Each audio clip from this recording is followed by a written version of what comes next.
നമസ്കാരം. ലോക വിപ്ലവങ്ങളെക്കുറിച്ചുള്ള അവസാനത്തെ ക്ലാസ്സാണ്. നമ്മൾ ഫ്രഞ്ച് വിപ്ലവം, അമേരിക്കൻ വിപ്ലവം, റഷ്യൻ വിപ്ലവം കണ്ടു കഴിഞ്ഞു. ഇനിയിപ്പോൾ ചൈനീസ് വിപ്ലവത്തെക്കുറിച്ചാണ്. ഇവയൊക്കെ തമ്മിൽ സാമ്യമുണ്ട്, വ്യത്യാസമുണ്ട്. അമേരിക്കൻ വിപ്ലവം അമേരിക്കൻ ഭൂഖണ്ഡത്തിലാണ്, ഫ്രഞ്ച് വിപ്ലവം പശ്ചിമ യൂറോപ്പിലാണ്, റഷ്യൻ വിപ്ലവം കിഴക്കൻ യൂറോപ്പിലാണ്, ചൈനീസ് വിപ്ലവം ഏഷ്യൻ ഭൂഖണ്ഡത്തിലാണ്. അമേരിക്കൻ വിപ്ലവം കൊളോണിയൽ വാഴ്ചക്കെതിരായിട്ടാണ്. ചൈനീസ് വിപ്ലവവും കോളനി മേധാവികൾക്കെതിരായിട്ടുള്ള വിപ്ലവമായിരുന്നു. പക്ഷേ അമേരിക്കയിലെ പോലെയല്ല. ഇവിടെ ഫ്രാൻസിലെന്ന പോലെ വലിയ ഭൂപ്രഭുക്കന്മാരൊക്കെ ഉണ്ടായിരുന്നു, അവർക്കെതിരായിട്ട് കൂടിയായിരുന്നു. എന്നാൽ റഷ്യൻ വിപ്ലവത്തിൽ ഒരു പ്രത്യേകതയുണ്ട്, അവിടുത്തെ വ്യവസായികൾക്കും കൂടി എതിരായിട്ടുള്ളതാണ്. ചൈനീസ് വിപ്ലവം ഇവിടുത്തെ വൻകിട കച്ചവടക്കാർക്കും വ്യവസായികൾക്കും എല്ലാം എതിരായിരുന്നു. അപ്പോൾ ചൈനീസ് വിപ്ലവത്തിന് അതിൻ്റേതായ പ്രത്യേകതകളുണ്ട് എന്ന് ചുരുക്കം. അമേരിക്കൻ വിപ്ലവവും ഫ്രഞ്ച് വിപ്ലവവും കഴിഞ്ഞപ്പോൾ സോഷ്യലിസം അല്ല ഉണ്ടായത്, മുതലാളിത്തമാണ്. റഷ്യൻ വിപ്ലവം കഴിഞ്ഞപ്പോഴോ സോഷ്യലിസ്റ്റ് വ്യവസ്ഥ വന്നു. ഇതുപോലെ ചൈനീസ് വിപ്ലവം കഴിഞ്ഞപ്പോൾ മുതലാളിത്തമല്ല വളർന്നത്, സോഷ്യലിസ്റ്റ് വ്യവസ്ഥയാണ് ഉണ്ടായത്. അപ്പോൾ നമ്മൾ വിഷയത്തിലേക്ക് കിടക്കാം. ചൈനീസ് വിപ്ലവത്തെക്കുറിച്ച് നമുക്ക് പരിശോധിച്ച് നോക്കാം. നമ്മൾ വിപ്ലവത്തിന് ചില നിർവചനങ്ങൾ പറഞ്ഞിരുന്നു. ചില കാര്യങ്ങളുണ്ടാവണം. ഒന്നാമത്തെ കാര്യം ഭരണമാറ്റമാണ്, ഭരിക്കുന്നവർ മാറും. ചൈനയിൽ ആരാ ഭരിച്ചിരുന്നത്? അവിടുത്തെ ചക്രവർത്തി, മഞ്ചു രാജവംശത്തെ ചക്രവർത്തി. അദ്ദേഹത്തെ മാറ്റി 1911 സൺയാത്സൻ ചൈന റിപ്പബ്ലിക്കായിട്ട് പറഞ്ഞുവെങ്കിലും സൺയാത്സന് ചൈനയുടെ എല്ലാം മുകളിൽ അധീശത്വം ഉണ്ടായില്ല. സൺയാത്സന് വളരെ ചെറിയൊരു പ്രദേശത്ത് മാത്രമേ, ഇന്നത്തെ ദക്ഷിണ ചൈനയിലെ പ്രദേശങ്ങളിൽ മാത്രമേ അദ്ദേഹത്തിന് സ്വാധീനം ഉണ്ടായുള്ളൂ. ചൈന മുഴുവനും നിയന്ത്രിച്ചുകൊണ്ടിരുന്നത് കൊളോണിയൽ ശക്തികളാണ്. ഒരു 8 യൂറോപ്യൻ രാജ്യങ്ങളും ജപ്പാനും ഇവരെല്ലാം കൂടി ചേർന്നാണ് ചൈനയെ ഭരിച്ചുകൊണ്ടിരുന്നത്. ഇതെല്ലാം നിർമ്മാർജ്ജനം ചെയ്ത് ചൈന ഒരു പരമാധികാര സോഷ്യലിസ്റ്റ് റിപ്പബ്ലിക്കായി രൂപാന്തരപ്പെടുന്നത് ചൈനീസ് വിപ്ലവത്തോടെയാണ്. അപ്പോൾ ചൈനീസ് വിപ്ലവം ഭരണമാറ്റം കൊണ്ടുവന്നു. ആദ്യം സൺയാത്സൻ അധികാരത്തിൽ വന്നു. അത് കഴിഞ്ഞൊരു 3 പതിറ്റാണ്ട് കഴിഞ്ഞപ്പോൾ യഥാർത്ഥ ചൈനീസ് വിപ്ലവം, അതിനാണ് ചൈനീസ് വിപ്ലവം എന്ന് വിളിക്കുന്നത്, മാവോ സേതുങ്ങിനെ അധികാരത്തിൽ കൊണ്ടുവന്നു. അപ്പോൾ ഭരണമാറ്റം ഉണ്ടായി. പക്ഷെ നമ്മൾ കണ്ടതെന്താ? ഭരണം മാറിയാൽ മാത്രം പോരാ, ഭരണവ്യവസ്ഥ കൂടി മാറണം. എന്തായിരുന്നു ചൈനയിലെ ഭരണവ്യവസ്ഥ, സാമൂഹ്യ വ്യവസ്ഥ? നമ്മുടെ ഭാരതം പോലെ ചൈനയും വളരെ പുരാതനമായൊരു സംസ്കാരമാണ്. യൂറോപ്പിനെയൊക്കെ അപേക്ഷിച്ച് സാഹിത്യത്തിലും കലയിലും സാങ്കേതികവിദ്യയിലും ശാസ്ത്രത്തിലും എല്ലാം ചൈന വളരെ മുന്നിലായിരുന്നു. അതുകൊണ്ട് യൂറോപ്യക്കാർ മധ്യകാല യുഗത്തിൽ നിന്നൊക്കെ പുറത്ത് കടന്നപ്പോൾ അവർക്ക് വളരെ ഇഷ്ടപ്പെട്ടുള്ള, അത്യാവശ്യം കിട്ടേണ്ട ഒരു കാര്യമായിത്തീർന്നു ചൈനയിൽ നിന്നുള്ള പട്ട്. അവിടുത്തെ പ്രഭുക്കന്മാർക്ക് ചൈനീസ് പട്ട് വേണം. എഴുതാനുള്ള കടലാസ് അത് ചൈനക്കാർക്ക് അറിയൂ. അതുപോലെ തന്നെ അവിടുത്തെ പ്രഭുക്കന്മാരുടെ എല്ലാം വീടുകളിലേക്കുള്ള പിഞ്ഞാണികൾ, കളിമൺ പാത്രങ്ങൾ, അത് നല്ല പെയിൻ്റൊക്കെ അടിച്ച് രസകരമായ രീതിയിൽ ഉണ്ടാക്കാൻ ചൈനക്കാർക്കറിയാം. അതൊക്കെ അവർക്ക് വേണം. അപ്പോൾ ചൈനയിൽ നിന്ന് എങ്ങനെയാണ് ഇത് പോയിക്കൊണ്ടിരുന്നത്? കരമാർഗം ഒട്ടകപ്പുറത്ത് ഇങ്ങനെ മധ്യേഷ്യയിലൂടെ കടന്ന് യൂറോപ്പിലേക്ക് പോകുന്ന റൂട്ടുണ്ട്. കച്ചവട സംഘങ്ങൾ ഇങ്ങനെ പോയിക്കൊണ്ടിരിക്കുന്നത്. മാർക്കോപോളയൊക്കെ ആദ്യം വന്നത് അതുവഴിയാണ്.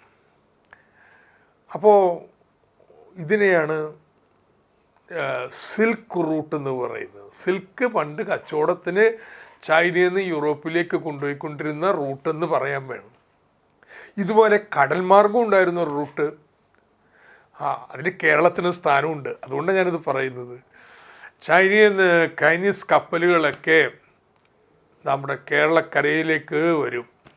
കൊല്ലത്തോ പഴയ മുസിരീസിലോ ഒക്കെ അടുക്കും. കൊല്ലത്തായിരുന്നു ഏറ്റവും കൂടുതൽ ചൈനീസ് കപ്പലുകൾ വന്നിരുന്നത്. എന്നിട്ടോ കാലവർഷമൊക്കെ കഴിയുമ്പോൾ അറബികൾ ഇതിവിടെ നിന്ന് കേരളത്തിൽ നിന്നെടുത്ത് ഗൾഫ് രാജ്യങ്ങളിലേക്ക് കൊണ്ടുപോകും, പശ്ചിമേഷ്യയിലേക്ക്. അവിടെ നിന്ന് കരമാർഗം യൂറോപ്പിലേക്ക്. ഇതായിരുന്നു റൂട്ട്. അപ്പോൾ കേരളക്കര പണ്ടേ ചൈനയുമായിട്ടൊരു ബന്ധമുണ്ട്. അങ്ങനെയല്ലേ ഇവിടെ ചീനഭരണി വന്നത്, ചീന വല വന്നത്, ചീനച്ചട്ടി വന്നത്. അങ്ങനെ നമുക്ക് അവരുമായിട്ടൊരു ബന്ധമുണ്ട്, വളരെ പുരാതനമായ കച്ചവട ബന്ധം. ഏതായാലും ഞാൻ പറഞ്ഞു വന്നതേ, ഒരു കാലത്ത് സമ്പൽ സമൃദ്ധമായിരുന്നു ചൈന. സാങ്കേതിക വിദ്യയിൽ, ഉൽപ്പന്നങ്ങളുടെ മികവിൽ യൂറോപ്പിനേക്കാളൊക്കെ മെച്ചം. അങ്ങനെ യൂറോപ്യൻകാർ കച്ചവടത്തിനവിടെ വന്നു. അങ്ങനെ വരുമ്പോൾ യൂറോപ്യൻകാർക്ക് പ്രശ്നം, യൂറോപ്പിലുണ്ടാക്കുന്ന ഒന്നും ചൈനക്ക് വേണ്ട. അപ്പോൾ ചൈനയിൽ നിന്ന് ഇതൊക്കെ മേടിക്കാൻ റെഡി ക്യാഷ് കൊടുക്കണം. കാശെന്ന് പറഞ്ഞാൽ സ്വർണം കൊടുക്കണം. അങ്ങനെ എല്ലാ വർഷവും സ്വർണം കൊടുത്തുകൊണ്ടിരിക്കാൻ പറ്റുമോ? അപ്പം ചൈനക്കാർക്ക് വിൽക്കാൻ എന്തെങ്കിലും കണ്ടെത്തണമെന്നുള്ള ചിന്തയിൽ അവസാനം കണ്ടുപിടിച്ചത് എന്താണെന്നാവും? കറുപ്പ്, ഒപ്പിയം. ഈ കറുപ്പെന്നാലേ മന്നിച്ചിരുന്നു പോകും. സാധാരണ മരുന്നായിട്ടൊക്കെ ഇപ്പോഴും കറുപ്പ് ഉപയോഗിക്കും കേട്ടോ. ഭയങ്കര വേദന ഉണ്ടെങ്കിൽ കറുപ്പ് തിന്നാൽ പിന്നെ വേദന അറിയില്ല, നമ്മൾ മയങ്ങി കിടന്നു പോകും. അപ്പം ചൈനക്കാർ പണ്ടേ മരുന്നിനൊക്കെ കറുപ്പ് ഉപയോഗിക്കുന്നവരാണ്. അവരെ കൊണ്ട് കറുപ്പ് തീറ്റിക്കാൻ തീരുമാനിച്ചു. കറുപ്പ് തീറ്റ വെച്ചാൽ 18-ാം നൂറ്റാണ്ടിൻ്റെ ആദ്യത്തിലെ ഏതാണ്ടൊരു 200 പെട്ടി കറുപ്പാണ് നമ്മുടെ സായിപ്പന്മാർ ചൈനയെ കൊണ്ട് വിറ്റിരുന്നത്. അത് 19-ാം നൂറ്റാണ്ടിൻ്റെ പാതിയായപ്പോഴേക്കും 10,000 പെട്ടിയായി. ഒരു പെട്ടി എന്ന് പറഞ്ഞാൽ ഏതാണ്ട് ഒരു 65 കിലോ. 19-ാം നൂറ്റാണ്ടിൻ്റെ മധ്യത്തിലായപ്പോഴോ വിശ്വസിക്കില്ല, 50,000-60,000 പെട്ടി. എവിടെ നിന്ന് ഇത്രയും കറുപ്പ് കിട്ടിക്കൊണ്ടിരുന്നത്? ബ്രിട്ടീഷുകാർ അപ്പോഴത്തേനും ഇന്ത്യയെ കീഴ്പ്പെടുത്തിയിരുന്നു. അപ്പോൾ ബംഗാളിൽ ബലം പ്രയോഗിച്ച കൃഷിക്കാരെ കൊണ്ട് കറുപ്പ് കൃഷി ചെയ്യിക്കും. അതൊക്കെ പെട്ടിയിലാക്കി ചൈനയെ കൊണ്ടുപോയി കൊടുക്കും. ചൈനയിൽ നിന്ന് പട്ടുമെല്ലാം മേടിച്ച് തേയിലയും മേടിക്കും. തേയില, ചൈനീസ് തേയില എല്ലാവർക്കും വേണം. അതും മേടിച്ച് യൂറോപ്പിലേക്ക് കൊണ്ടുപോകും. ഇതായിരുന്നു കച്ചവടം. അപ്പോൾ ഈ 50,000-60,000 പെട്ടി കറുപ്പ് തിന്നാൻ തുടങ്ങിയിട്ടുണ്ടെങ്കിൽ അവിടുത്തെ മനുഷ്യന്മാരൊക്കെ ബുദ്ധി മന്ദിച്ചു പോകും. എല്ലാവരും മയക്കത്തിൽ, സാമ്പത്തികമായിട്ട് പണിയൊന്നും എടുക്കുന്നില്ല. അവിടുത്തെ ചക്രവർത്തി എന്ത് ചെയ്തു? മഞ്ജു രാജവംശത്തിലെ ചക്രവർത്തി കറുപ്പ് തിന്നുന്നത് നിരോധിച്ചു. അത് ഞങ്ങളുടെ വ്യാപാര സ്വാതന്ത്ര്യത്തിനെതിരാണെന്ന് ബ്രിട്ടീഷുകാർ. നോക്കിക്കേ, 2 യുദ്ധം നടന്നു. ഇതിനാണ് കറുപ്പ് യുദ്ധം എന്ന് വിളിക്കുന്നത്, ഓപ്പിയം വാഴ്സ്, ചൈനക്കെതിരായിട്ട്. അങ്ങനെ ഓപ്പിയം വാഴ്സ് 2 നടത്തി ചൈനയെ തോൽപ്പിച്ചു. എന്നിട്ട് ട്രീറ്റി, കരാർ ഒപ്പിട്ടു. ആ കരാറിൽ ഇഷ്ടം പോലെ സായിപ്പന്മാർക്ക് ചൈനയിലേക്ക് കറുപ്പ് കൊണ്ടുവരാം. പിന്നെ രാജാവിന് എന്തെങ്കിലും കൊടുക്കണ്ടേ? ചൈനീസ് രാജാവിന് ചെറിയൊരു നികുതി ചുമത്താം. അതെവിടെ വേണമെങ്കിലും സുലഭമായിട്ട് വിൽക്കാം എന്നൊക്കെയുള്ള സ്വാതന്ത്ര്യം യൂറോപ്യൻകാർ മേടിച്ചെടുത്തു. ഇതോടുകൂടി ചൈനയിലെ മേധാശക്തി ആര്? ഈ യൂറോപ്യൻ രാജ്യങ്ങളായിത്തീർന്നു. അപ്പോഴാണ് ജപ്പാൻ, നമ്മൾ ജപ്പാനെക്കുറിച്ച് കേട്ടതാ, റഷ്യൻ വിപ്ലവത്തിൽ ജപ്പാൻ 1905 റഷ്യയെ യുദ്ധത്തിൽ തോൽപ്പിച്ചത്. അപ്പോൾ ജപ്പാൻ നോക്കിയപ്പോൾ ചൈന ഇങ്ങനെ കിടക്കുകയാണ്, കുറച്ച് ആകെ അരാജകത്വമാണ്. യൂറോപ്യൻകാരെല്ലാം വന്ന് അവിടെ താളമടിച്ചിട്ടുണ്ട്. ജപ്പാനും കയറി. 2-3 യുദ്ധമൊക്കെ നടത്തി. അവസാനത്തിയപ്പോൾ ജപ്പാനെയും അംഗീകരിച്ചു. ജപ്പാൻ ഒരു 7 യൂറോപ്യൻ രാജ്യങ്ങൾ ഇവരൊക്കെയാണ് ചൈനയെ വീതം വെച്ചെടുത്തിരിക്കുന്നത്. അങ്ങനെ ചൈനയെ വീതം വെച്ചെടുത്തപ്പോഴേ അമേരിക്ക വിട്ടുപോയി. അപ്പോൾ അമേരിക്കൻ സെക്രട്ടറി അദ്ദേഹം അയാളുടെ പേര് ജോൺ ഹേ പറഞ്ഞു, ഞങ്ങളൊരു പുതിയ നയം ചൈനയ്ക്ക് വേണ്ടി ഉണ്ടാക്കിയാണ്. തുറന്ന വാതിൽ നയം, ഓപ്പൺ ഡോർ പോളിസി. എന്ന് വെച്ചാൽ ഈ നേരത്തെ പറഞ്ഞ യൂറോപ്യൻ രാജ്യങ്ങളും ജപ്പാനും എല്ലാം ചൈനയെ വീതം വെച്ചെടുത്തിരുന്നു. പടം വരച്ചിട്ടേ ഇത് ഞങ്ങളുടെ സ്ഥലം, ഇവിടെ ഞങ്ങളാണ്, ഇവിടെ വല്ലതും വെക്കണമെങ്കിൽ ഞങ്ങൾക്ക് ഒപ്പം തന്നെ എന്നൊക്കെ പറഞ്ഞ് വീതം വെച്ചെടുത്തിരുന്നു. രാജാവ് ബെയ്ജിങ്ങിലുള്ള എംപറർ തന്നെ. പക്ഷെ ഇവർ വീതം വെച്ച് ചൈന എടുത്തിരുന്നു. അത് പറ്റില്ല. നിങ്ങളൊക്കെ ചൈന കച്ചവടം നടത്തിക്കോ, എന്ത് വേണമെങ്കിലും ചെയ്തോളൂ, പക്ഷേ അമേരിക്കയെ കടന്നു വരാൻ തടയാൻ പാടില്ല. ആർക്കും വേണമെങ്കിൽ ചൈനയായിട്ട് കച്ചവടം ചെയ്യാം. നോക്കിക്കേ, ചൈനയെ കീഴ്പ്പെടുത്താൻ എല്ലാവർക്കും സ്വാതന്ത്ര്യമുണ്ട് എന്ന് അമേരിക്ക പ്രഖ്യാപിക്കുകയാണ്. ജപ്പാൻ സമ്മതിച്ചില്ല. ജപ്പാനും അമേരിക്കയൊക്കെ തമ്മിൽ യുദ്ധമൊക്കെ പലവട്ടം നടന്ന് എവിടെ നടക്കാൻ മുഴുവനും ചൈനക്കുള്ളിലാണെന്ന് ഓർത്തോണേ. ഏതായാലും ഈ 2 സംഭവങ്ങൾ നമ്മുടെ ക്ലാസ്സിൽ പറയുന്നുണ്ട്. ഓപ്പിയം യുദ്ധം, അത് കഴിഞ്ഞ് അമേരിക്കയുടെ ഓപ്പൺ ഡോർ പോളിസി. ഇതിൻ്റെയൊക്കെ ഫലം എന്താണ്? ഇതിൻ്റെ എല്ലാം ഫലമായിട്ട് ഒന്ന്, ചൈനക്കാരും മൊത്തത്തിൽ ഈ കറുപ്പ് തീറ്റക്കാരും മനസ്സന്മാരുമായിട്ട് മാറി. 2, ഈ കൊളോണിയൽ ശക്തികളൊക്കെ ചൈനയിൽ മേധാവിത്വം വഹിക്കാൻ തുടങ്ങി. 3, കൃഷിയൊക്കെ തകർന്നു. കൃഷിയൊക്കെ തകർന്നു കഴിഞ്ഞ് പിന്നെ കൃഷിഭൂമിക്കാരുടെ വലിയ പ്രഭുക്കന്മാരുടെയാണ്. ഈ പ്രഭുക്കന്മാരൊക്കെ തമ്മിൽ നിരന്തര യുദ്ധമാണ്. ഇവരെ വിളിച്ചിരുന്ന വാർലോഡ്സ് എന്നാണ്, യുദ്ധപ്രഭുക്കന്മാർ. ഈ യുദ്ധപ്രഭുക്കന്മാരുടെ പടയോട്ടത്തിലൊക്കെ കൃഷിക്കാരും എല്ലാം നശിച്ചു. അങ്ങനെ ആ മഹത്തായ രാഷ്ട്രം താഴേക്ക് തകർന്നു പോയിക്കൊണ്ടിരിക്കുകയാണ്. ഇതായിരുന്നു ചൈനയിലെ വ്യവസ്ഥ. കുറച്ച് വ്യവസായമുള്ളൂ, അത് ഷാങ്ഹായ് പോലുള്ള, കാൻറ്റൺ പോലുള്ള പട്ടണങ്ങളിൽ. ഈ വ്യവസ്ഥയ്ക്കൊരു മാറ്റം വരണം, തങ്ങളുടെ രാജ്യം സ്വതന്ത്രമാവണം എന്നുള്ള ആശയങ്ങൾ പടരാൻ തുടങ്ങി. ഇതാണ് വിപ്ലവത്തെക്കുറിച്ച് പറഞ്ഞപ്പോൾ ഭരണമാറ്റം വേണം, ഭരണവ്യവസ്ഥ വേണം. വ്യവസ്ഥ മാറണമെങ്കിലോ ആശയങ്ങൾ പ്രചരണത്തിൽ വരണം. ജനങ്ങളിൽ മഹാഭൂരിപക്ഷവും ഇതൊക്കെ മാറണമെന്ന് ചിന്തിക്കണം. ചൈനയിൽ പടർന്ന ആശയങ്ങൾ എന്ത്? ചൈനയിൽ ദേശീയതയുടെ ആശയം വളരാൻ തുടങ്ങി. കാരണം കറുപ്പ് തീറ്റിക്കാൻ വേണ്ടി യുദ്ധം നടത്തുന്ന വെള്ളക്കാർ, അവർ രാജ്യത്തെ പകിട്ടെടുത്തിരിക്കുന്നു. പുരാതന ചൈനീസ് ചക്രവർത്തിയുടെ അധികാരം നാമമാത്രം. അദ്ദേഹം ഒരു പാവയായിട്ട് മാറിയിരിക്കും, പാവഭരണമാണ്.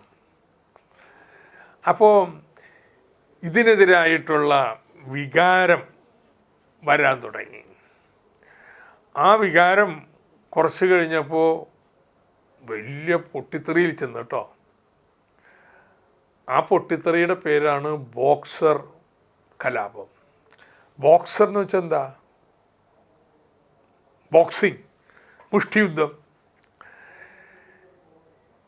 ഈ കലാപം നടത്തിയവരുടെ അടയാളം ഈ ബോക്സറുടെ കൈമുഷ്ടിയായിരുന്നു. ചൈനക്കാരെ ജപ്പാൻകാർ പോലെ വലിയ കരാട്ടെ, ജൂഡോ ഒക്കെ വലിയ പ്രചാരത്തിലിരുന്ന ഒരു പ്രദേശമാണ്. ഒരുപാട് അഭ്യാസികളുണ്ടായിരുന്നു. ഇവിടെ കേരളത്തിലെ കളരിപ്പയറ്റ് പോലെ. അപ്പോൾ ഈ എങ്ങനെ ഇവരെയൊക്കെ തോൽപ്പിക്കണം, രാജ്യത്തെ സ്വാതന്ത്ര്യമാക്കണം, ആളുകളൊക്കെ ആയുധ അഭ്യാസികളാവണം എന്നാണ് ഇവർ പറഞ്ഞത്, ഈ കലാപകാരികൾ പറഞ്ഞത്. അങ്ങനെ ആയുധാഭ്യാസം നടത്താൻ വേണ്ടി ക്ലബ്ബുകളൊക്കെ ഉണ്ടാക്കി, രഹസ്യ സംഘടനകൾ ഉണ്ടാക്കി.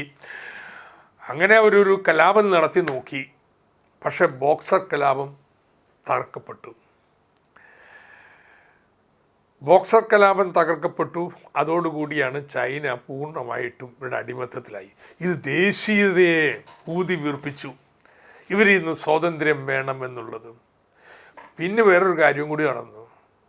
ചൈനയിലേക്ക് പണക്കാരുടെ മക്കളെ ഒരുപാട് പേര് ജപ്പാനിൽ പഠിക്കാൻ പോയി, കുറച്ചധികം പേര് യൂറോപ്പിൽ പഠിക്കാൻ പോയി, കുറച്ചധികം പേര് അമേരിക്കയിൽ പോയി. കാരണം ഈ പണക്കാരുടെ വീടുകളും യൂറോപ്യൻ കച്ചവടക്കാരൊക്കെ തമ്മിൽ നല്ല ബന്ധമല്ലേ. അപ്പോൾ മക്കളെയൊക്കെ വിദേശത്തിട്ട് പഠിപ്പിക്കാൻ തുടങ്ങി. അവിടെ പോയ പിള്ളേരോ പഠിച്ചപ്പോൾ പുതിയ പുതിയ ആശയങ്ങളിലോട്ടാണ് തിരിച്ചു വരുന്നത്. ദേശീയത മാത്രമല്ല, ജനാധിപത്യം. എന്തിനായി രാജാവ്? എന്തിനായി രാജാവെന്ന് ഫ്രഞ്ച് വിപ്ലവത്തിൽ ചോദിച്ചതാ. എന്തിനീ രാജാവ്, എന്തിനീ കൊളോണിയൽ മേധാവിത്വം അമേരിക്കൻ വിപ്ലവത്തിൽ ചോദിച്ചതാ. ഇതൊക്കെ പതുക്കെ പതുക്കെ ചൈനയിലേക്കും വരാൻ തുടങ്ങി. എന്ന് മാത്രമല്ല, വേറെ ചിലരാണെങ്കിൽ സോഷ്യലിസത്തെക്കുറിച്ചും പറഞ്ഞു തുടങ്ങി. സോഷ്യലിസത്തെക്കുറിച്ചും ഇങ്ങനെ പഠിക്കാൻ പോയൊരാളാണ് സന്യാസൻ. അയാൾ ഹവായിൽ, അമേരിക്കയുടെ, ഇപ്പോൾ ഹവായ് അമേരിക്കയുടെ ഭാഗമാണ്, അവിടെയാണ് പഠിക്കാൻ പോയി മിഷണറിമാരോടൊപ്പം. പിന്നെ യൂറോപ്പിൽ പോയി. അങ്ങനെ തിരിച്ചു വന്ന് ഈ രഹസ്യ സംഘടനകളിലൊക്കെ ചേർന്ന് അവിടെ ആ കലാപത്തിലൊക്കെ പെട്ടു. നാട് വിട്ട് പോകേണ്ടി വന്നു. കുറച്ചാൾ ജപ്പാനിൽ പോയി, പിന്നെ യൂറോപ്പിൽ പോയി. ഇങ്ങനെ പല സ്ഥലത്ത് ലണ്ടനിലും ഒക്കെ അവിടെയൊക്കെ നടന്ന് ഇയാളുടെ ആശയങ്ങളൊക്കെ ഇയാൾ മാറി. യൂറോപ്യൻ ചിന്തകളൊക്കെ അതൊക്കെ അദ്ദേഹം സ്വാംശീകരിച്ചു. അദ്ദേഹം മുന്നോട്ട് വെച്ചു 3 ചിന്തകൾ. ഒന്ന് ദേശീയത. ദേശീയത എന്തെന്ന് ഞാൻ പറഞ്ഞു, ഈ കൊളോണിയൽ മേധാവികൾ പോകണം. 2, അവിടുത്തെ ജനാധിപത്യം, രാജഭരണം പോകണം, ജനങ്ങൾ തിരഞ്ഞെടുക്കണം. ഇതാണ് 2ാമത്തെ തത്വം. 3ാമത്തെ തത്വം സോഷ്യലിസം. റഷ്യൻ സോഷ്യലിസം ഒന്നുമല്ല, പക്ഷെ കൃഷിക്കാർക്ക് കൃഷിഭൂമി കിട്ടണം, നല്ല പുതിയ കാർഷിക രീതികൾ കൊണ്ടുവരണം, ചൈനയിൽ യൂറോപ്പിലെ പോലെ വ്യവസായങ്ങൾ വരണം, ജനങ്ങളുടെ ജീവിതം മെച്ചപ്പെടണം. ഇതൊക്കെയാണ് സോഷ്യലിസം എന്ന് പറഞ്ഞാൽ. അങ്ങനെ ഒരു നവചൈന, പുതിയ ചൈന, സ്വതന്ത്ര ചൈന, ജനാധിപത്യ ചൈന, സോഷ്യലിസ്റ്റ് ചൈന, ഇങ്ങനത്തെ ഒരു ചൈനയ്ക്ക് വേണ്ടി ആശയങ്ങൾ അദ്ദേഹം പ്രചരിപ്പിച്ചു തുടങ്ങി.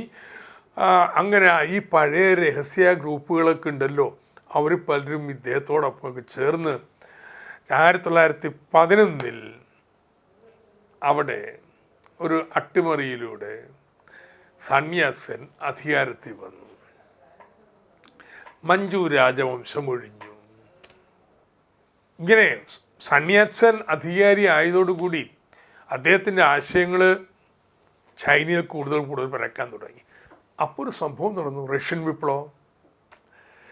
റഷ്യൻ വിപ്ലവം എന്നപ്പോൾ റഷ്യ തൊട്ടടുത്തല്ലേ, ചൈനയുടെ അയൽരാജ്യമല്ലേ റഷ്യ എന്ന് പറയുന്നത്. അപ്പോൾ അവിടെ നിന്ന് ആശയങ്ങൾ ഇങ്ങോട്ട് വരാൻ തുടങ്ങി. ഷാങ്ഹായിൽ ട്രേഡ് യൂണിയൻ വന്നു, കുറച്ചൊക്കെ വ്യവസായ തൊഴിലാളി ഉണ്ടായിരുന്നു. റഷ്യയിലെ പോലെയുള്ള 1919 2 വർഷം കഴിഞ്ഞപ്പോൾ ഷാങ്ഹായ് പട്ടണത്തിൽ ഒരു സ്റ്റഡി ഗ്രൂപ്പ് ഉണ്ടായി, പഠിക്കാൻ വേണ്ടി, മാസം പഠിക്കാൻ വേണ്ടി. 2 വർഷം കഴിഞ്ഞപ്പോൾ ചൈനീസ് കമ്മ്യൂണിസ്റ്റ് പാർട്ടിയുടെ ഒരു കോൺഗ്രസ് നടത്തി.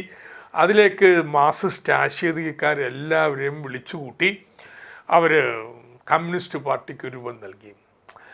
അങ്ങനെ കമ്മ്യൂണിസ്റ്റ് പാർട്ടി രൂപം വന്നതോടുകൂടി ചൈനയിൽ മാർക്സിസവും പ്രചരിക്കാൻ തുടങ്ങി. റഷ്യയിലെ പോലെ മാർക്സിസ്റ്റ് ആശയങ്ങളും പ്രചരിക്കാൻ തുടങ്ങി.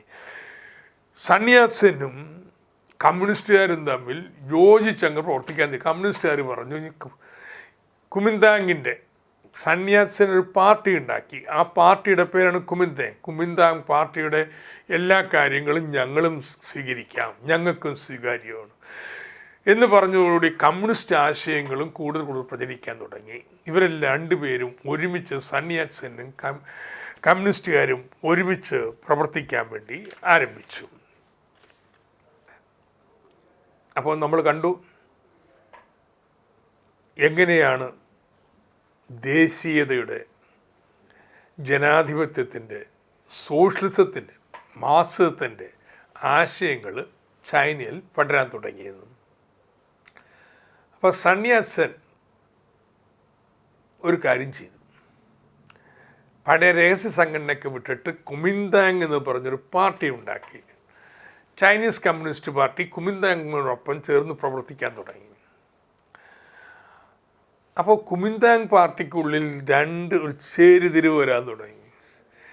കമ്മ്യൂണിസ്റ്റുകാർ സോഷ്യലിസം വേണമെന്നൊക്കെ പറയുന്നു. അതൊന്നും വേണ്ട എന്ന് പറയുന്ന വേറൊരു കൂട്ടർ. ഈ രണ്ടാമത്തെ കൂട്ടരുടെ നേതാവായിരുന്നു ചിയാങ് കൈഷക്ക്.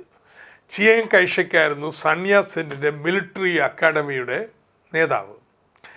ഇവർ തമ്മിൽ സ്വരച്ചേർച്ചയ്ക്ക് ഇല്ലാതിരിക്കുമ്പോഴാണ് 1925 സൺ യാറ്റ്-സെൻ ക്യാൻസർ വന്ന് മരിച്ചു പോണു. അതോടുകൂടി ചിയാങ് കൈഷക്ക് സൺ യാറ്റ്-സെൻ്റെ സ്ഥാനത്തേക്ക് ഉയർന്നു. പക്ഷേ അദ്ദേഹവും കമ്മ്യൂണിസ്റ്റ് പാർട്ടിയും തമ്മിൽ അഭിപ്രായത്തിന് രൂക്ഷമായി.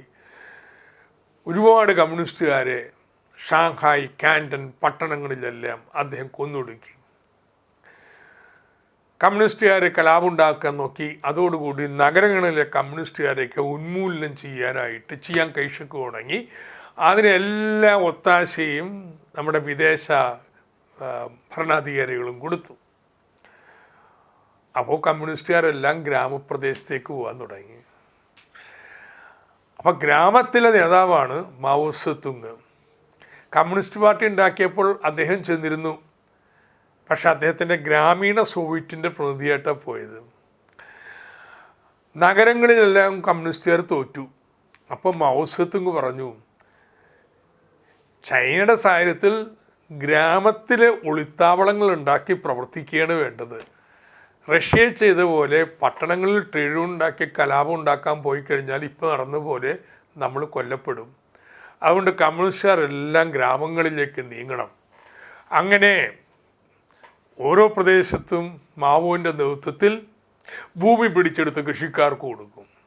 ഒരു കേന്ദ്രീകൃത ഭരണമൊന്നുമില്ലല്ലോ. ഒരു പ്രദേശത്ത് അവിടുത്തെ യുദ്ധപ്രമുഖന്മാരെ ഓടിച്ചു കഴിഞ്ഞാൽ പിന്നെ ഭൂമി എടുത്ത് കൃഷിക്കാർക്ക് കൊടുക്കാം. അപ്പോൾ ചിയാങ് കൈഷക്ക് ഇത് മനസ്സിലായി, ഇങ്ങനെ കാലുറപ്പിക്കുകയാണെന്ന്. അപ്പോൾ അദ്ദേഹം യുദ്ധം പ്രഖ്യാപിച്ചു. അദ്ദേഹം കമ്മ്യൂണിസ്റ്റുകാരെ വളയാൻ തുടങ്ങി. 4 വശത്തു നിന്നും ഇവിടെ നിന്ന് രക്ഷപ്പെടണമല്ലോ. നോക്കി അവിടെ നിന്ന സ്ഥലത്ത് നിന്ന് കഴിഞ്ഞാൽ വളഞ്ഞ് ഷാങ്ഹായി കൊല്ലപ്പെട്ട പോലെ ഇവിടെയും കൊല്ലപ്പെടും. അതുകൊണ്ട് ഉള്ള മുഴുവൻ പട്ടാളക്കാരും കേഡർമാരും എല്ലാവരും കൂടി തെക്കൻ ചൈനയിൽ നിന്ന് വടക്കൻ ചൈനയിലേക്ക് ചിയാങ് കൈഷക്കിനെ വളഞ്ഞനെ മറികടന്ന് രക്ഷപ്പെടാൻ തീരുമാനിച്ചു. അങ്ങനെയാണ് 1.5 വർഷം നീണ്ടു നിന്ന ഒരു യാത്ര. 10,000-20,000 പട്ടാളക്കാരും അവരുടെ കുടുംബം എല്ലാം അങ്ങ് യാത്ര ചെയ്യുക. എത്ര കിലോമീറ്റർ? ആകെ 12,000 കിലോമീറ്റർ മൊത്തം ഇവർ നടന്നു. നേരെ വരേ കൂടിയല്ലല്ലോ പോകുന്നത്. പോണ വഴിക്ക് ഒരു യുദ്ധം ഉണ്ടാവും, കുമിന്താങ്കാർ വരും, അപ്പം തിരിഞ്ഞ് വളഞ്ഞു പോവും, എന്നിട്ട് വേറെ വഴിക്ക് മുന്നേറും. ഇങ്ങനെ 1.5 വർഷം യുദ്ധവും മറിച്ചും അവസാനം യനാനിൽ ചെന്ന് അവിടെ സുരക്ഷിതമാണ്, അവിടെ താവളം ഉറപ്പിച്ചു. ഇതിനെയാണ് ലോങ് മാർച്ച് എന്ന് പറയുന്നത്. ലോങ് മാർച്ചാണ് ചൈനയിലെ വിപ്ലവം ഉണ്ടാക്കിയത്. കാരണം എന്താ, പോണ വഴിക്കൊക്കെ യുദ്ധപ്രമുഖന്മാരെയൊക്കെ അങ്ങ് ശരിപ്പെടുത്തി കളയും, എന്നിട്ട് ഭൂമി എടുത്ത് കൃഷിക്കാർക്ക് കൊടുക്കും. പിന്നെ അവിടെ നിന്ന് പട്ടാളം പോവുമെങ്കിലും ഭൂമി കൃഷിക്കാർക്ക് കിട്ടിയില്ലേ, കൃഷിക്കാർ വിട്ടു കൊടുക്കുമോ? കൃഷിക്കാർ മറക്കുമോ ആരാ ഭൂമി നൽകിയെന്ന്? അങ്ങനെ മാവോ സേതുങ് ഇങ്ങോട്ട് മാർച്ച് ചെയ്യുന്ന വേളയിലാണ് ലോകം ഈ മാവോ സേതുങ്ങിനെ അറിയണത്. എഡ്ഗർ സ്നോ എന്ന് പറഞ്ഞുകൊണ്ട് ഒരു വലിയ എഴുത്തുകാരൻ, നമ്മൾ റഷ്യൻ വിപ്ലവത്തെക്കുറിച്ച് പറഞ്ഞപ്പോൾ ജോൺ റീഡിൻ്റെ പേര് പറഞ്ഞില്ലേ, 10 days that shook the world. അതുപോലെ എഡ്ഗർ സ്നോ എന്ന പത്രപ്രവർത്തകൻ മാവോൻ്റെ ക്യാമ്പിൽ ചെന്നു, മാവോനെ ഇൻ്റർവ്യൂ ചെയ്തു, ഒരു പുസ്തകം എഴുതി, റെഡ് സ്റ്റാർ ഓവർ ചൈന, ചൈനയ്ക്ക് മുകളിലെ രക്തതാരകം എന്ന് പറഞ്ഞ് മലയാളത്തിൽ ലഭ്യമാണ്. പറ്റുമെങ്കിൽ വായിക്കണം കേട്ടോ, ഭയങ്കര രസമാണ് വായിക്കാനായിട്ട്. അങ്ങനെ ലോകം മുഴുവൻ ഈ മാവോയെക്കുറിച്ച് അറിയണത് ഇദ്ദേഹത്തിൽ നിന്നാണ്. ഇങ്ങനെ പുതിയൊരു നേതാവ്, അദ്ദേഹം യനാനിൽ ഭരണം സ്ഥാപിച്ചു. അങ്ങനെയൊക്കെ ഇരിക്കുമ്പോഴാണ് രണ്ടാം ലോകമഹായുദ്ധം വരുന്നത്. രണ്ടാം ലോകമഹായുദ്ധം വന്നപ്പോൾ ജപ്പാൻ തീരുമാനിച്ചു ഇത് തന്നെ അവസരം, ഞങ്ങൾക്കും ഒരു രാജ്യം വേണം. ജപ്പാൻ അങ്ങോട്ട് ചൈനയിലേക്ക് ഇടിച്ചു കയറാൻ തീരുമാനിച്ചു. ചൈനയിലേക്ക് ഇടിച്ചു കയറാൻ പറഞ്ഞപ്പോൾ കുമിന്താങ്ങിന് പിന്നെ മാവോൻ്റെ പുറകെ ഓടാൻ നേരമില്ല, ജപ്പാൻകാരെ എതിർക്കണ്ടേ. മാവോ പറഞ്ഞു ജപ്പാനെ എതിർക്കാൻ വരികയാണെങ്കിൽ ഞങ്ങൾ കുമിന്താങ്ങിനോടൊപ്പം നിൽക്കാം, നമ്മൾ തമ്മിലുള്ള ഫൈറ്റ് വേണ്ട. അങ്ങനെ കുറച്ച് നാൾ ഒരുമിച്ചും കുറച്ച് നാൾ എതിർത്തും എല്ലാം അന്യോന്യം നിന്നു. രണ്ടാം ലോകമഹായുദ്ധം കഴിഞ്ഞപ്പോഴോ വീണ്ടും പഴയ നേരിട്ട് ഏറ്റുമുട്ടലായി കുമിന്താങ്ങും മാവോൻ്റെ സൈന്യവും തമ്മിൽ, റെഡ് ആർമിയും തമ്മിൽ. പടിപടിയായിട്ട് ചൈന മുഴുവൻ റെഡ് ആർമി വിമോചിപ്പിച്ചു. 1949 ചൈനീസ് റിപ്പബ്ലിക്ക് നിലവിൽ വന്നു. അങ്ങനെ അതോടുകൂടി ചൈനയിലെ വ്യവസ്ഥിതി മാറി, ഒരു പുതിയ വ്യവസ്ഥ വന്നു. എന്താ പുതിയ വ്യവസ്ഥ? വൻകിട ഫാക്ടറികളൊക്കെ പൊതു ഉടമസ്ഥയിൽ വന്നു.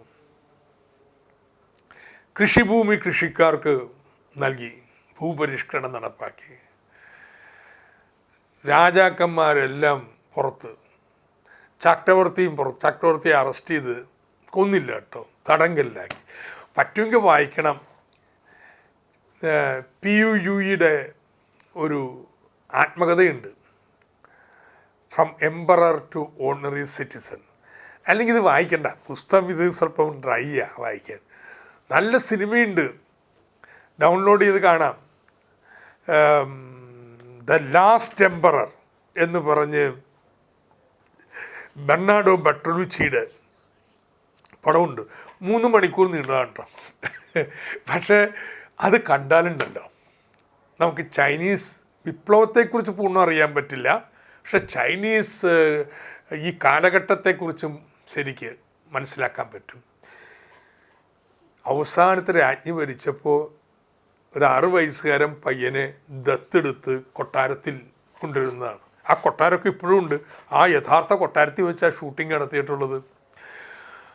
അങ്ങനെ ആ കൊട്ടാര ജീവിതം, അപ്പോൾ എങ്ങനെ ബാല്യകാലം എങ്ങനെയാണ് ഈ ഒരു ഇംഗ്ലീഷ് ട്യൂട്ടർ സ്കോട്ടിഷുകാരന് ഒരാൾ പഠിപ്പിക്കണത്. അപ്പോഴേക്കും ഈ ഇടയ്ക്ക് സൺയാസൻ്റെ വിപ്ലവം നടന്ന് രാജഭരണം പോയി. എന്നാലും ഈ പാലസിൽ തന്നെ താമസമൊക്കെ, അവിടെ തന്നെ താമസിച്ചാണ് കാര്യങ്ങളൊക്കെ ചെയ്യുന്നത്. പക്ഷെ പിന്നെ ഇവിടെ നിന്ന് ഓടിപ്പോവേണ്ടി വന്നു. പക്ഷെ ഒരു കാര്യം മോശത്തരം ചെയ്ത്, മഞ്ചൂറിയയിലെ ജപ്പാൻകാർ ഒരു പുതിയ രാഷ്ട്രം സ്ഥാപിച്ചു, ചൈനീസ് രാഷ്ട്രം. അവിടെ ചക്രവർത്തിയായിട്ട് ഇദ്ദേഹത്തെ അങ്ങ് പ്രതിഷ്ഠിച്ചു. അങ്ങനെ ജപ്പാൻകാരുടെ ചക്രവർത്തിയായിട്ട് അവിടെ ഭരിക്കാൻ തുടങ്ങി. അവസാനം വിപ്ലവം എന്ന് കഴിഞ്ഞപ്പോൾ അറസ്റ്റ് ചെയ്തിട്ട് പിന്നെ ജയിലിലായിരുന്നു 5 വർഷക്കാലം. 59 ഇദ്ദേഹത്തെ ഫ്രീ ആക്കിയാണ്, സ്വതന്ത്രനാക്കിയാണ്. ഇയാളുടെ ആത്മകഥയാണ്. അന്നത്തെ ചൈനീസ് ഭരണസമ്പ്രദായം, ആചാരങ്ങൾ, വിപ്ലവ മാറ്റങ്ങൾ, ഇതൊക്കെ ഏറ്റവും നാടകീയമായിട്ട്. നമ്മുടെ സ്വാതന്ത്ര്യ സമരത്തെക്കുറിച്ചുള്ള ഗാന്ധിജി ഉണ്ടല്ലോ, ആ സിനിമ പോലത്തെ ഒന്നാണ് ഈ ലാസ്റ്റ് എംപറർ എന്ന് പറയുന്നത്. അത് നമുക്ക് കാണാവുന്നതാണ്. ഏതായാലും ഈ വ്യവസ്ഥ മാറി, പുതിയൊരു വ്യവസ്ഥ നിലവിൽ വന്നു. ഒരു ലോകമഹാശക്തിയായിട്ട് ചൈന വളരാൻ തുടങ്ങിയത് ഇതോടുകൂടിയാണ്. ഇതാണ് ചൈനീസ് വിപ്ലവം. അപ്പോൾ നമുക്ക് നമ്മുടെ വിപ്ലവങ്ങളുടെ ക്ലാസ് തീരെയാണ്. എല്ലാ ക്ലാസ്സും ഒരിക്കൽ കൂടി ഒന്നും കൂടി കേട്ട് നോക്കുന്നത് നന്ന്. ഞാൻ പറഞ്ഞ ഒരു പ്രത്യേക അടുക്കിലാണ് കേട്ടോ എല്ലാം പറഞ്ഞത്. വിപ്ലവത്തെക്കുറിച്ച് പറയുകയാണെങ്കിൽ എന്തൊക്കെ പറയണം? 1, ഏത് ഭരണാധികാരിയാണ് മാറിയത്, ആരാണ് അധികാരത്തിൽ വന്നത്, ഭരണമാറ്റം വേണം. 2, അത് പറഞ്ഞാൽ പോരാ, എല്ലാ ഭരണമാറ്റവും വിപ്ലവമല്ല, എന്താണ് ഭരണവ്യവസ്ഥ, അതെങ്ങനെ മാറി, എന്താ പുതിയത്, ഭരണവ്യവസ്ഥയിൽ വരുന്ന മാറ്റം. 3, അങ്ങനെ വ്യവസ്ഥ മാറണമെങ്കിലോ പുതിയ ആശയങ്ങൾ പരക്കണം. ഏത് ആശയങ്ങളാണ് വിപ്ലവത്തിന് രൂപം നൽകിയത്? 4, ആശയം പറഞ്ഞുകൊണ്ട് വിപ്ലവം നടക്കണമെന്നില്ല. കാരണം മേധാവിത്വം വഹിക്കുന്നവർ മാറിത്തരില്ല, അപ്പോൾ അവരെ മാറ്റണം. അതാണ് വിപ്ലവത്തിൻ്റെ പ്രവർത്തനങ്ങൾ, അതിൻ്റെ സംഘടന, പാർട്ടി, ഇതെല്ലാം. അവസാനമായിട്ട് അങ്ങനെ വിപ്ലവം നടത്തുമ്പോൾ ഒരു പുതിയ വ്യവസ്ഥ, പുതിയ ലോകം വരും.